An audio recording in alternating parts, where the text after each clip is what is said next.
जान है।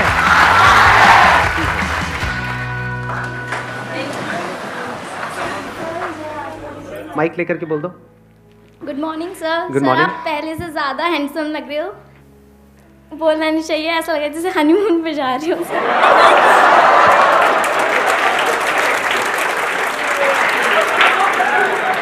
जब बोलना नहीं चाहिए तो क्यों बोला ये? अब टॉपिक पे आते हैं। आज का जो हमारा सेशन का टॉपिक है, जो आपकी इस एज ग्रुप के लिए बड़ा कमाल का टॉपिक है। हुआ क्या है कि इस एज ग्रुप में ऑलमोस्ट मेरे हर सेशन में ये क्वेश्चन मेरे से किसी न किसी ने ज़रूर पूछा है, तो मैंने इसका आंसर तो दिया है लेकिन शॉर्ट में दिया है। कभी भी डीपली इस टॉपिक के अंदर हम नहीं गए हैं। टॉपिक इज़ के अपने अंदर के टैलेंट को कैसे पहचानें। ये क्वेश्चन आता है माइंड में, नहीं आता है? तो सर करना तो बहुत कुछ है लेकिन समझ ही नहीं आ रहा करें क्या। तो अगर किसी के पास में इस टॉपिक का या इस क्वेश्चन का जवाब है तो अपना हाथ ऊपर कर सकते हैं। मैं कहूँगा बोलने के लिए, फिर बोल सकते हैं। हाँ, उनको देना माइक।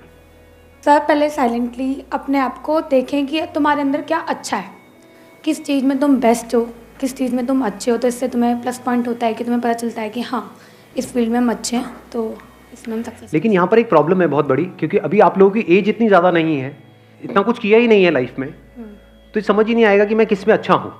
और ज़रूरी नहीं है जिसमें आप खुद को अच्छा समझ रहे हो उसमें आप एक्चुअल में अच्छे हो। जैसे अपना गाना सबको बड़ा अच्छा लगता है बाथरूम में जब गाते हैं, लेकिन बाहर से गालियाँ पड़ रही होती हैं। प्रॉब्लम यही है सबसे बड़ी, क्योंकि जैसे ही आप कहोगे कि मैं किन चीज़ों में अच्छा हूँ या किन चीज़ों में अच्छी हूँ, तो क्या आएगा माइंड में? दो चार चीज़ें आने वाली हैं। या तो सिंगिंग आ जाएगा, डांस में अच्छे हैं, हाँ नाव नाच के दिखाओ। यही है प्रॉब्लम, है ना? सिंगिंग, डांसिंग, पेंटिंग, ये सब हॉबीज हैं बेसिकली। और हम कहेंगे इसमें हम अच्छे हैं, ठीक है। तो अब प्रॉब्लम, दूसरा जो चैलेंज आने वाला है, इससे पैसा कैसे कमाएं? क्योंकि अब आप अकेले नहीं हो जो सिंगिंग में पैसा कमाने का सोच रहे हो, आपके ऐसे लाखों लोग हैं इंडिया में। जरूरी नहीं है वो जितने भी टैलेंट शोज हैं, सो कॉल्ड टैलेंट शोज, जहाँ पे सिंगिंग को जज किया जाता है, वहाँ पे क्या सिंगिंग के बेस पे आगे बढ़ते हैं या और भी बहुत कुछ चाहिए होता है? एक कहानी नहीं चाहिए होती है, किसी दुखियारे की कहानी कि ऐसी जगह से आया है जहाँ पर चारों तरफ मौत ही मौत थी और वहां से भी वो जिंदा बाहर निकल करके आया है। गाना गुना क्या है वो तो सेकेंडरी है। सच कह रहा हूँ गलत कह रहा हूँ? सही कह रहे हो। एक है पैशन, एक है प्रोफेशन। तो भी चैलेंज क्या है कि अपने पैशन को प्रोफेशन कैसे बनाया जाए, अपने पैशन को डिस्कवर कैसे किया जाए, अपने टैलेंट को डिस्कवर कैसे किया जाए। हमने ज्यादा कुछ किया ही नहीं है हमारी लाइफ में, तो ये एक बहुत बड़ा चैलेंज है। तो अब ध्यान से समझना, ये जो फंडा है ना, ये जो हम सब लोगों के दिमाग में घुसा पड़ा है कि हमारे अंदर, सबके अंदर कोई ना कोई टैलेंट होता है। ऐसा सबके अंदर दिमाग में घुसा हुआ है, नहीं घुसा हुआ है? कि सबके अंदर कोई ना कोई टैलेंट होता है, उस टैलेंट को डिस्कवर करना है। उसको डिस्कवर कर लिया, उसके बाद में तो लाइफ बहुत बढ़िया हो जाएगी। जो सक्सेसफुल हुए उन्होंने भी यही किया है। ये सब बकवास है। जैसे आपका एक टैलेंट हो सकता है कि हाँ मैं अपने मुंह से आग निकाल सकता हूँ, तो निकालते रहो, कोई बात नहीं। उससे क्या होगा? बहुत ऐसे निकालने वाले। तो टैलेंट से कुछ नहीं होता है। फॉर एग्जाम्पल, आपको एक कमाल का क्रिकेटर बनना है, एक सक्सेसफुल क्रिकेटर बनना है, तो उसके लिए क्या चाहिए? टैलेंट चाहिए। और टैलेंट मतलब क्या? या बॉल को सही से हिट करना आना चाहिए। अगर आपको एक अच्छा बैट्समैन बनना है तो क्या चाहिए? वहां पे टैलेंट चाहिए, प्रैक्टिस से। तो क्या ये टैलेंट है या स्किल है जिसको डेवलप किया जाता है? तो पहले इस वर्ड को ठीक करो अपनी डिक्शनरी में। टैलेंट कुछ नहीं होता है ना। टैलेंट जब होता ही नहीं है तो उसको पहचानेंगे क्या? तो आपकी एक बहुत बड़ी प्रॉब्लम सॉल्व नहीं हो गई यहां से कि अब अपने टैलेंट वैलेंट में दिमाग लगाना ही नहीं है। किस में दिमाग लगाना है? इंटरेस्ट में। और अगर किसी काम में आपका इंटरेस्ट होता है तो उसका क्या बेनिफिट है? फॉर एग्जाम्पल, आपको एक क्रिकेटर बनना है बहुत बड़ा और आपका क्रिकेट में इंटरेस्ट है, तो उससे क्या फायदा हो रहा है? क्या आप सीधा टीम में आ जाओगे, नेशनल टीम में आ जाओगे? नहीं आओगे।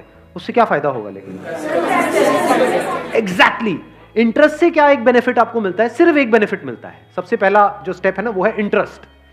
कि अगर उसमें आपका इंटरेस्ट है, फॉर एग्जाम्पल कंप्यूटर्स में आपका इंटरेस्ट है, तो एथिकल हैकिंग नाम की एक चीज होती है, उसके लिए जो स्किल सीखनी पड़ेगी उसको सीखने में आपको मजा आएगा। अब स्किल कैसे डेवलप होती है? One is practice, but practice must be in the right direction. Now what is right direction? ये कैसे पता लगेगा? इंफॉर्मेशन। एग्जैक्टली, किसने बोला ये? हाँ बिल्कुल सही बात। उसको आप इंफॉर्मेशन कहो या नॉलेज कहो। Knowledge from the right source.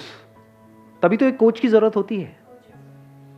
Coach का मतलब क्या कि वो बंदा एक्सपीरियंस्ड है, उसने या तो और लोगों को सक्सेसफुल बनाया है या वो खुद सक्सेसफुल था और अब आपको कोचिंग दे रहा है, इसी का तो मतलब है। और क्या है?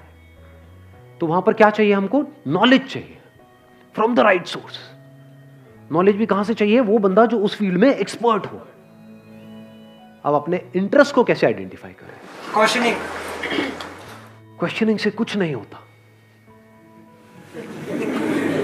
देखना, ध्यान से समझना, क्योंकि आप क्या है, मेरे को पता है आप लोग क्या करते हो। मेरे किसी सेशन में कोई बात सुन ली, मैंने किसी सेशन में कुछ बोल दिया, questioning is the beginning of intelligence, questioning यहां भी चेप दो, हर जगह क्वेश्चनिंग को चेप दो। यही हम गड़बड़ नहीं करते हैं, हर जगह एक ही फंडा फिट नहीं होता है। अब ध्यान से सुनना, इंटरेस्ट बनता कैसे है? इंटरेस्ट को आइडेंटिफाई करने से पहले तो ये समझना पड़ेगा व्हाट इज इंटरेस्ट। क्या किसी भी ऐसी फील्ड में आपको इंटरेस्ट आ सकता है जिसके बारे में आपको कुछ पता ही नहीं है? एक ऐसी गेम है जिसका मुझे नाम नहीं पता है एक ऐसी गेम है, उसमें कितने लोगों का इंटरेस्ट है? हाथ ऊपर करो। अबे कैसे हो सकता है यार? अरे यार गेम ही नहीं पता मेरे को। वो गेम है, उसमें ऐसे उल्टे खड़े होना और पिछवाड़े पे डंडे पड़ते हैं जब तक पूरा लाल ना हो जाए डंडा, पिछवाड़ा टूट ना जाए। प्रॉब्लम समझ आई? कि जब तक हमको किसी चीज के बारे में इंफॉर्मेशन ना हो तो इंटरेस्ट का तो सवाल ही नहीं उठता। तो क्या आपको सब कुछ पता है इस दुनिया में क्या क्या हो रहा है, कहां कहां पर हो रहा है, क्या क्या हो सकता है, लोग क्या क्या कर रहे हैं, किस किस तरह से कर रहे हैं? Do you know that? या उतना ही पता है जितना आपकी अपनी लाइफ का एक्सपीरियंस है? जितनी इंफॉर्मेशन आपके माइंड में पड़ी है, अगर आपको इंटरेस्ट आ भी सकता है तो सिर्फ उसी में आ सकता है। अंदर कितना कुछ पड़ा है? थोड़ा बहुत ही पड़ा है, सब कुछ थोड़ी पड़ा है। जैसा आपका फैमिली बैकग्राउंड है, जैसा आपने बचपन से आज तक देखा है, जो एक्सपीरियंस किया है, जिस तरह की नॉलेज अंदर पड़ी हुई है, उसी से रिलेटेड तो इंटरेस्ट आ सकता है। कोई बहुत ही कमाल की फील्ड है जहां पर आप बहुत सक्सेसफुल हो सकते हो, लेकिन उसके बारे में आपको नहीं पता है, क्या उसमें इंटरेस्ट आ सकता है? तो अब क्या चाहिए अपने इंटरेस्ट को डिस्कवर करने से पहले? नॉलेज चाहिए, इंफॉर्मेशन चाहिए, नॉट क्वेश्चनिंग। क्योंकि अगर आप क्वेश्चनिंग करोगे भी कि मेरा इंटरेस्ट किसमें है, तो बार बार वही निकल करके आएगा जो अंदर ऑलरेडी पड़ा हुआ है। मेरा इंटरेस्ट किसमें है? गाने में है, लेकिन गाना तो मेरा बहुत मार पड़ती है जब भी गाता हूं। मेरा इंटरेस्ट किसमें है? गाने में है, लेकिन ये तो हो चुका है। मेरा इंटरेस्ट किसमें है? डांस में है। हाथ कहीं जाता है, पैर कहीं जाता है। प्रॉब्लम समझ आ रही है? क्योंकि अगर आप बिना एडिशनल नॉलेज और एडिशनल इंफॉर्मेशन के क्वेश्चनिंग करोगे तो बार बार वही निकल करके आएगा जो अंदर पड़ा होगा। जैसे कंप्यूटर में जो डेटा पड़ा हुआ है, जैसे कुछ पूछोगे वही तो निकल करके आएगा। हार्ड डिस्क में जो इंफॉर्मेशन पड़ी है, ये आपकी हार्ड डिस्क है, उसमें अगर कोई क्वेश्चन पूछोगे तो वही निकल के आएगा जो ऑलरेडी वहां पे पड़ा हो। तो अब दो चीजें हो सकती हैं, या तो जो ऑलरेडी पड़ा हुआ है वहां पे आपने क्वेश्चन पूछा अपने आप से कि इसमें से क्या है ऐसा जिसमें मुझे इंटरेस्ट भी आ रहा है, प्लस मैं इसको अपना प्रोफेशन भी बना सकता हूं रियलिस्टिकली एंड प्रैक्टिकली। बहुत बढ़िया है अगर वहां से आंसर आ जाए तो। नंबर 1। नंबर 2, अगर ऐसा नहीं हो रहा तो आपने अपने आप से क्वेश्चन पूछा, अच्छा मेरा क्या इंटरेस्ट है, बट आपको कुछ भी उसमें से प्रैक्टिकल नजर नहीं आ रहा, अब क्या करें? नई इंफॉर्मेशन गैदर करो। सिंपल है ना यार, इंफॉर्मेशन एज में हम बैठे हैं। देखो दुनिया में लोग क्या क्या कर रहे हैं, देखो किस किस तरह की फील्ड्स हैं। बहुत लोग ये काम भी नहीं करते कि नहीं हमें तो सब पता है। अबे क्या पता है तुम्हें? कुछ नहीं पता है। यहां से शुरू करो, क्योंकि जैसे ही आप बोलोगे ना हाँ मुझे तो सब पता है, तब क्या होगा? आप एक ही तरह के उसमें स्ट्रक्चर में घूमते रहोगे बस। और वहां पे अगर कुछ अचीव कर भी लिया तो जरूरी नहीं है कुछ बहुत बड़ा होने वाला है। लाइफ में कुछ बड़ा करना है ना, तो ऑब्जर्व करो ऐसे ऐसे लोगों को जो एक्चुअल में कुछ बड़ा कर रहे हैं। ऐसे कितने लोग हैं दुनिया में? कितनी सक्सेस स्टोरीज होंगी इस दुनिया में? लाखों हैं। अगर पास्ट को भी इंक्लूड कर दो तो करोड़ों हैं। तो अगर उन लोगों के बारे में आप पढ़ने लग जाओ, उन लोगों को सुनने लग जाओ, तो दिमाग खुलेगा नहीं खुलेगा? हाँ, एकदम से आइडियाज आएंगे नहीं आएंगे? हाँ, उनको देना पीछे माइक। तो मुझे एक क्वेश्चन था कि what is determination? Determination actual में है क्या, और क्या चीज़ उसे हमें इंड्यूस करती है?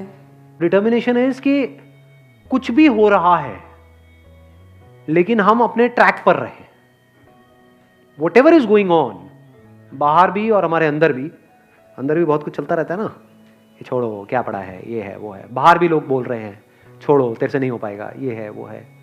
तो चाहे बाहर कोई कुछ बोल रहा है, चाहे अंदर कुछ उल्टा सीधा चल रहा है, if you can stay on track. Now what is track? That you know at the deepest level of your being कि हाँ ये काम करना सही है। फॉर एग्जाम्पल, ज़्यादातर लोग क्या होता है, वो अपने मन के हिसाब से चलते हैं। और अब हमारी ये जो आदत है इसको घर वाले भी बढ़ावा देते हैं। बेटा आज तेरा क्या खाने का मन है, बता ना। ये बड़ा फुद्दू सवाल है, क्योंकि हम जाने अनजाने उस बच्चे की क्या आदत बना रहे हैं, मन के हिसाब से चलो। जो मन के हिसाब से चलेगा वो जिंदगी में कभी कुछ बड़ा नहीं कर पाएगा, फॉर श्योर। क्योंकि मन क्या करता है, मन तो 1 मिनट में एक्साइटेड हो जाता है, 1 मिनट में डिप्रेस्ड हो जाता है। मन यही करता है। फॉर एग्जाम्पल, आपको एक्सरसाइज करनी है डेली, ये अंदर से पता है सही ट्रैक है गलत ट्रैक है, सही ट्रैक है।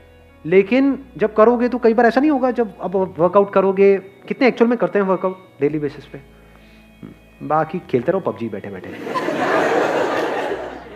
तो क्या होता है कि जब हम वर्कआउट करते हैं तो कई बार बड़ा अच्छा वर्कआउट हो जाता है, यानी उसके बाद बड़ा सही फील होता है, बहुत मजा आ रहा होता है। तो वो जो फीलिंग हुई उसको आपने पकड़ लिया, अगले दिन अब आप वही फीलिंग को रिपीट करना चाहते हो, और अगले दिन इतनी बढ़िया फीलिंग नहीं हुई, तो अब आपने क्या किया, उसको करना ही छोड़ दिया। ऐसा होता है नहीं होता है? या आपने वर्कआउट किया और वर्कआउट करने के बाद में कहीं कुछ थोड़ा बहुत दर्द वर्द आ गई बॉडी के अंदर। अब जो बॉडी पड़ी हुई है इतने सालों से, उसको एकदम से आप एक्टिव करोगे तो क्या होगा, दर्दें होंगी कई तरह की। अब जब दर्दें हुई तो क्या, अगले दिन मन नहीं कर रहा करने का, या because of whatever reason मन नहीं कर रहा करने का। कहीं आपका ब्रेकअप हो गया है, कुछ हो गया है, ये वो कोई लड़ाई झगड़ा हो गया है, कुछ हो गया है, मन नहीं है जी। तो अब आप मन की सुनोगे या वो करोगे जो करना सही है? जो करना सही है, अगर आप वो कर सकते हो और करते हो तो उसको डिटर्मिनेशन कहते हैं। Thank you sir. हाँ,